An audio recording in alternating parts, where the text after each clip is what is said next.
세월호 실소유주 유병헌 씨의 죽음이 뒤늦게 확인되면서 검찰과 경찰에 대한 실망과 분노로 온 나라가 들끓고 있습니다. 속속 드러나는 사실들을 보면 검찰과 경찰의 무능과 무책임, 무기력은 경악스러울 정도입니다.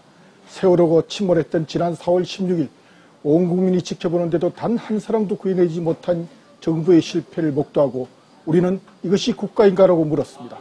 그 참혹한 심정 그대로 참사 100일째 오늘 우리는 정부 수립 이후 최대라는 유병헌 체포작전의 허망한 실패를 목격하고 다시 이것이 국가인가? 라고 묻지 않을 수 없습니다. 수사 현장의 문제만 따져도 검찰과 경찰은 앞으로 두고두고 치욕과 조롱의 대상이 될 만한 실패를 저질렀습니다. 검찰은 5월 20일 유 씨가 머무르고 있던 순천 별장을 급습하고서도 통나무벽 바로 안쪽에 숨어있던 유 씨를 놓쳤습니다. 최정예 수사관 수십 명이 2시간 넘게 40평 남짓한 별장을 수색했다면서 비밀방 하나도 찾지 못했다고 합니다. 도대체 뭘 수색했다는 것인지 알 수 없습니다. 수색을 하면서 별장 주변을 에워싸고 도주로를 차단하거나 그도 아니라면 수색 직후 별장 주변에 수사관이나 경찰관 한두 사람만 남겨두었더라도 별장을 빠져나오는 유 씨를 쉽게 잡을 수 있었을 것입니다.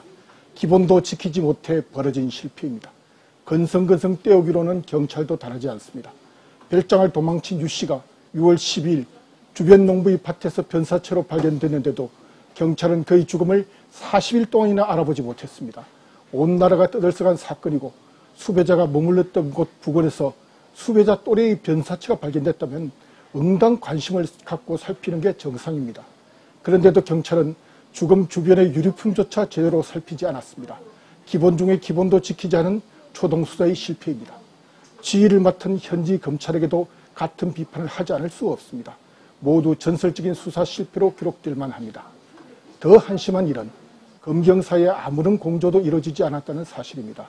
검찰은 별장 수색 한 달 뒤 유 씨가 통나무 벽 안 비밀방에 숨어 있었다는 사실을 뒤늦게 알고 다시 수색을 벌여 유 씨의 돈가방까지 확보했습니다. 그런데도 검찰은 유 씨의 시신 발길이 확인되기까지 이런 사실을 경찰에게도 알리지 않은 채 비밀로 감췄습니다. 정보 공유는 전혀 없었습니다. 검찰은 되레 자신들의 치명적인 실수가 경찰에 알려져 흠을 잡힐까봐 기본적인 정보조차 숨긴 것입니다.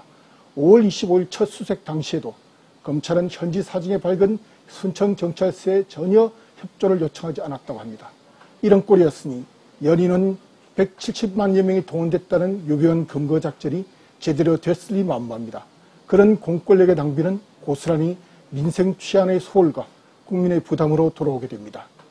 왜 일이 이 지경에 이르게 됐는지 근본적인 문제도 따지지 않을 수 없습니다. 정부는 세월호 참사 초기부터 유병헌 일가 검거에 총력을 기울였습니다. 대통령이 그 앞장을 섰습니다. 박근혜 대통령은 공식 석상에서 5차례나 유병헌을 거론하며 유병헌의 책임을 묻기 위해 서둘러 체포하라고 닥달했습니다. 유병헌 체포를 위한 정부의 대책회의는 검찰과 경찰 외에 대북 경계의 실질적인 책임자인 합참의 간부급 장성도 참석했고 안전행정부는 유 씨 일가 체포를 위한 전국적인 임시반상회까지 열었습니다. 유 씨를 잡겠다고 온 정부가 덤벼든 것입니다. 이제 와서 김무성 새누리당 대표가 경찰의 잘못이라며 정부의 책임을 쏙 빼놓으려 시도하는 것은 가당치도 않습니다. 국민을 기억 상실증 환자로나 여기는 한심한 작태입니다. 그런 위에 온 정부를 들쑤시며 유 씨의 체포를 재촉했던 박 대통령이 정작 유 씨의 죽음이 확인된 뒤에는 자신은 아무런 관계가 없는 양 침묵하고 있으니 여론 호도라고 볼 수밖에 없는 것입니다. 실은 유병헌 검거작전이야말로 희생양을 찾기 위한 여론 호도였다고 볼 수밖에 없습니다. 따지자면 유병헌과 그의 죽음은 세월호 참사의 본질과는 한참 떨어져 있습니다. 물론 세월호가 온갖 비리와 잘못된 관행의 누적 끝에 침몰하기까지 세월호의 실제 선주인 유 씨의 책임이 작지는 않습니다. 하지만 다는 아닙니다. 더구나 배가 기울고 가라앉는데도 단 한 사람도 구해내지 못한 채 300여 명의 목숨이 물속으로 가라앉도록 한 것은 바로 정부의 무능과 무책임입니다. 대통령은 참사 당일 7시간 동안 구조 지휘나 지원은커녕 행방부터 면했습니다. 그런 국가 부재가 참사가 이렇게나 커진 주요 원인이었다고 볼 수밖에 없습니다. 그런데도 검찰과 경찰은 유병헌만 잡으면 세월호 비극의 원인이 다 밝혀질 것처럼 떠들썩하게 분위기를 몰았습니다. 유 씨에게 참사의 직접 책임을 물을 수 있는 것인지에 대한 법률적 검토나 별건 수사의 정당성에 대한 판단도 없이 마치 토끼몰이 하듯 유 씨를 쫓는 데만 열을 올렸습니다. 왕조시대 대역죄인처럼 유씨 주변 사람들을 모두 연좌시켜 범인 도피 등의 혐의로 체포하고 기소하는 과잉 행동도 검찰이 저지른 일입니다.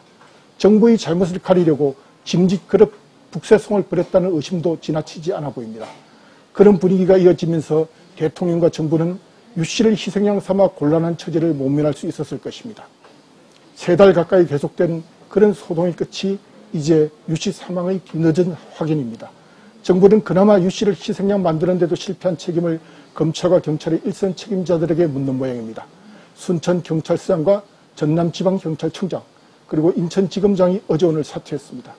법무장관과 경찰청장 등이 사퇴해야 한다는 주장도 커져가고 있습니다. 책임을 묻지 않을 수는 없습니다. 하지만 이번에 드러난 검찰과 경찰의 무능과 무책임, 무기력이 사람을 바꾸는 것만으로 해결될 문제는 아닌 듯합니다. 건성거성 떼우며 대통령의 눈치만 보거나 정권의 이익을 보살피는 데 전력 투구하는 검찰과 경찰의 해묵은 행태와 구조, 관행 따위를 근본적으로 뜯어고쳐야 합니다. 지금은 국가 혁신보다 검찰과 경찰의 혁신이 더 시급해 보입니다. 애초 유병헌 희생양 만들기로 방향부터 잘못 잡은 탓에 세월호 참사 100일이 된 지금 세월호 참사를 극복하고 재발을 막는 일에서 정부가 한 일은 아무것도 없게 됐습니다.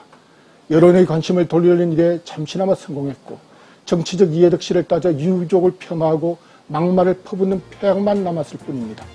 이제 정부는 유병헌 머리에 쏟은 힘의 몇 분의 1이라도 진상규명과 재발 방지책 마련에 쏟아야 합니다. 그러자면 당장 할 일이 분명합니다. 유족들의 뜻을 충실히 담은 특별법부터 서둘러 마련해야 합니다. 감사합니다.